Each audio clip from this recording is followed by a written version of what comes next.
Before the Khasi hills held a name, there was a place where heaven touched earth.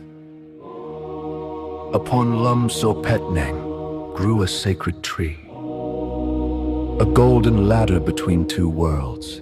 16 families walked between heaven and earth until the people turned against the tree. They struck its ancient trunk again and again.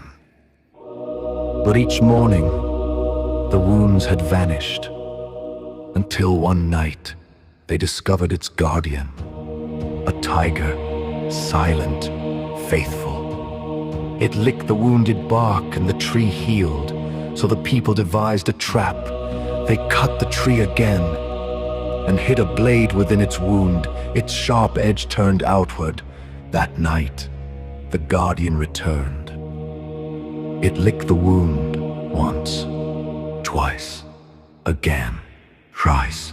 A tiger. The tiger recalled and fled into the darkness. It never returned, and without its guardian, the golden ladder fell. Heaven became distant.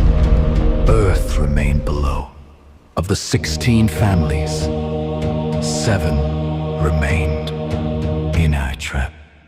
The 7 families. The ladder is gone, but the memory remains.